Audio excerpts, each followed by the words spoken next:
Good day everyone, I am Charles Garcia. And I'm Dayan Baluyot here in Learning Partner, this day we will talk about conservation of energy. Correct, and we will talk about that, of course, with our special guests, and they are...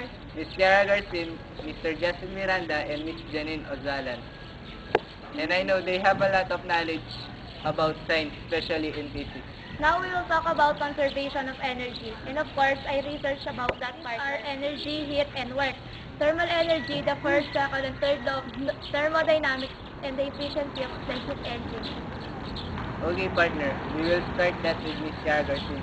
Ms. Kiara, can you tell us about the energy transfer? Of course, the energy transfer is the movement of energy from one place to another, from one substance to another, and the conversion of energy from one form to another. For example, in a car engine, the chemical energy of the fuel is converted to kinetic or motion, heat and sound energy. Thank you, Ms. Garcin. That was nice. And now we will go to Mr. Justin Miranda. Energy transfer, movement of energy from one place to another, from one substance to another, the conversion of energy from one form to another. Example, a car engine, the chemical energy of the fuel is converted to kinetic heat and sound energy. The energy of a body resulting from motion. A moving body has kinetic energy. This energy is equal to the work that would have to be done in bringing the body to rest, and is dependent on both the body's mass and speed. The kinetic energy is joules of mass, kilograms. The traveling with speed velocity, meter per second, is given by the formula KE1/2 mv squared. Thank you, Mr. Justin Miranda. Ms. Janine Ozalan, can you tell us about potential energy? Of course, Mr. Garcia. Potential energy. The word potential means Latin, either inactive or stored. Potential energy can also be further classified into two principal types. First is the gravitational potential energy, possessed by a body by virtue of its position, usually relative to the ground. The gravitational potential energy of a body is usually taken as zero when it is at ground level. The second is elastic potential energy. Various forms of energy: mechanical energy, heat energy, solar energy, electrical energy, chemical energy, and atomic energy. The potential energy of a body of mass at the height from the ground is equal to the work done in raising the body from the formula potential energy equals mass, gravity, and height. Thank you, Ms. Ozalan. Now we will have another guest from other famous universities. They will ask something about other lessons on conservation of energy. You're right, partner, and we will introduce them one by one. She is Ms. Rafael from Infante from Holy Angel University, Ms. Michelle Miranda from Adamson University, Ms. Sheena Ibay from La Salle University, Ms. Genevieve Gomez from UP Diliman.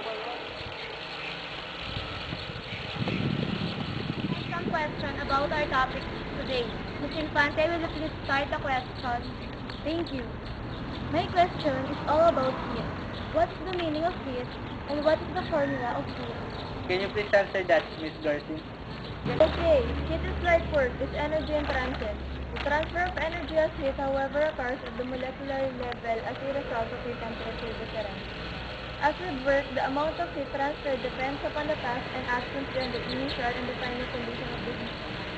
Also, as with work, it is important to distinguish between heat added to a system from its surrounding and heat removed from a system by its surrounding. The term specific heat is not used with small letter q since specific heat is used for another parameter. The quantity represented by small letter q is referred to simply as heat transferred per unit mass. The formula is Q is equal to capital letter Q over mass. Thank you, Ms. Garcin.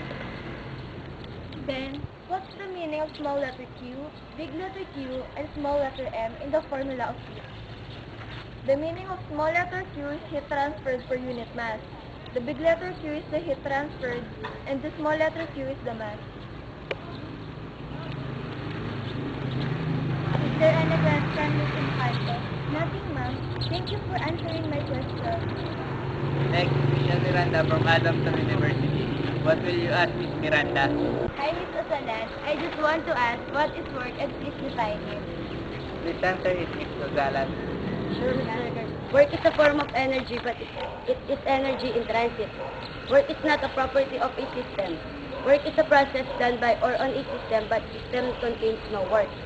Work is defined or mechanical energy system as the action of a force on an object through a distance. It equals the product of the force times the displacement. The formula is force equals force times displacement. Thank you, Ms. Ozara. Welcome. Now we will go to Ms. Sheena Ibay from La Salle University. Then what is your question? My question is quite long, but I really want to ask this.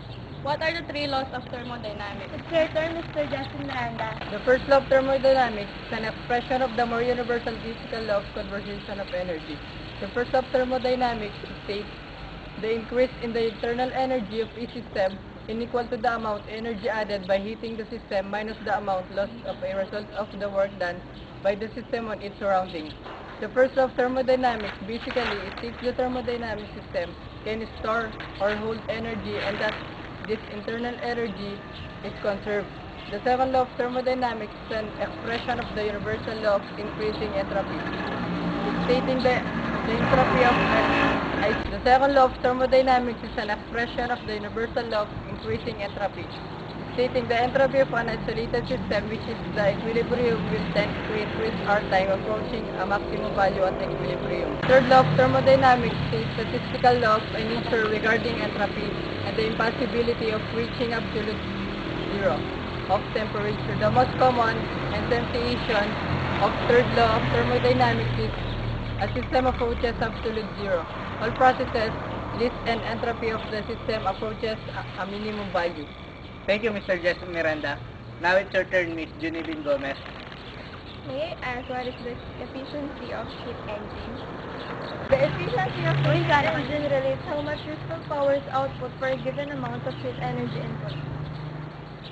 Thank you, Ms. Garcin. So much to our guests, Miss Kiara Garcin, Mr. Justin Miranda, and Miss Janine Ozara. To our students from Holy Angel University, Ms. Ramcor May Infante, from Adamson University, Ms. Michelle Miranda, from La Salle University, Ms. Sheena Ibay, and Ms. Junibin Gomez from UP Guillemán. Thank you very much. And now we will about to end this talk show. I hope you learned something from us. Yes, partner, and thank you for watching. And once again, this is Learning